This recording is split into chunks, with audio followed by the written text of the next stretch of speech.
President-elect Donald Trump's pick for Director of National Intelligence, Tulsi Gabbard, speaking on Fox News last night. Joining us now, member of the House Intelligence Committee, Democratic Congresswoman Abigail Spanberger of Virginia. She is a former CIA officer and a candidate for Virginia governor. It's great to have you back on the show. Looking at Trump's actions in his first presidency and his words during this past campaign, it seems this pick lines up. But I'm wondering what your concerns are about it, and also how this may not be in the president-elect's best interest. Well, I think importantly, the choice of Tulsi Gabbard as DNI is not in the best interest of the American people. It's not in the best interest of our national security or our position of leadership on the global stage. The role of the DNI is fulsome. It's complex. The DNI is responsible for what information goes to the president in the presidential daily brief. The DNI has access to every single secret that we have as a nation. The DNI knows the sources, the methods, the ways that we are able to attain information. And so nominating someone who has a clear track record of pushing conspiracy theories and aligning herself and excusing the behavior of authoritarians and dictators like Bashar al-Assad, who she met with shortly after he used chemical weapons on his own citizens, or defending the actions of Vladimir Putin, totally at odds with American interests. Anyone who would do those things is certainly not only an irresponsible choice, but a dangerous choice to fill this role.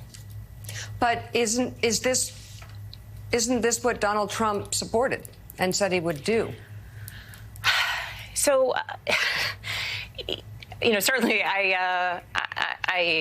I did not vote for Donald Trump for so many reasons, and among those reasons, there's a worry and a concern related to the people who would fill his cabinet and his administration. But even within the constraints of the poor choices or the questionable choices that we knew he would make, there's the politics of it. There are people who are aligned with President Trump, and then there are people who are aligned with President Trump who objectively will be dangerous to national security. And we are seeing with his choices that he is choosing for select roles, certainly for the DNI, for the AG, and potentially for Secretary of Defense, people who are objectively not qualified. But when it comes to the specifics of the DNI role, someone who has aligned herself previously with Russia, with Syria, with regimes the world over is not in a position to have, or should not be in a position to have any of the information that is, America's greatest secrets. And just to give an example of why I say that, the United States provided intelligence to Ukraine before the Russian invasion, intelligence that said that we knew that Russia intended to invade. That information came from somewhere. That information came from something that I'm a former CIA officer, we called sources and methods, right? And the sources and methods, the ways that the United States gains information is through technologies that we keep secret, through relationships with people who risk their lives to ensure that the United States has good information. And so the idea that someone who has aligned herself with and defended Vladimir Putin could potentially have information related to the sources and methods of how it is that we knew that Russia was going to invade Ukraine, as just one singular example, I think, helps illuminate why this is so extraordinarily dangerous. And it's not just the information that we collect. It's not just the sources and methods utilized by the intelligence community working on behalf of the United States, our brave men and women who are doing good work. It's also the intelligence that's shared with us from our partners the world over. And so I question when someone like Tulsi Gabbard might be in the role of DNI, will our partners, our British partners, partners, I don't have to list them all, who share information with us, meant to keep us safe, meant to keep them safe. Will they do that if they question that their information might get passed on to somebody, about whom that information might be, about a country that they are, at odds with? And so it's not only an irresponsible choice, it's a deeply, deeply dangerous choice. Congresswoman, as someone who was a CIA officer who served the country in that regard, so admirably, you're still connected, I assume, into the Intelligence Committee to some extent. Do the people that you speak to, or perhaps do you have your own information, think that Tulsi Gabbard is more than just someone who is sympathetic to Vladimir Putin or sympathetic to Assad in Syria?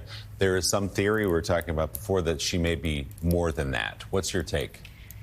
So not to speak for anyone else, but I think there's two elements to this. One, the DNI position is a relatively new position. It was created after 9/11 to ensure greater communication between all of the agencies that make up the larger intelligence community.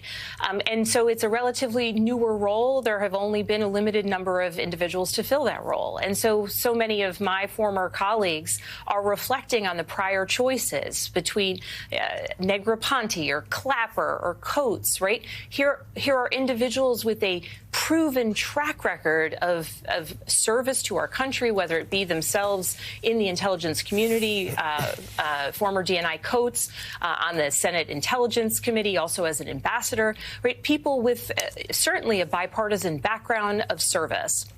But looking at the types of comments that we have heard from Tulsi Gabbard, I think the clearest through line of people's concerns, but speaking predominantly for myself, is whether there might be any sort of effort at engaging her or influencing her. The source of it doesn't necessarily matter. The reality is that we have someone who, as a sitting member of Congress, would fly off to meet with Bashar al-Assad on her own without any sort of overarching understanding of what was at play, the concerns that existed, the fact that this is a man who had just used chemical weapons on his own citizens, and here she chose to make herself an emissary of the United States, right? That's just, it's irresponsible. And so whatever motivation behind that, who knows what they talked about, the types of things she would say, but someone who's willing to do Vladimir Putin's bidding on television and in the public sphere, certainly whatever the motivations behind it, she's surely going to be doing that behind closed doors as well. And it's dangerous, it's disqualifying, and frankly, there are many choices that wouldn't be my top pick, but at least would be a responsible choice to lead the extraordinary men and women of the intelligence community, protect and safeguard our secrets, and uphold the strength of the U.S. on the global stage.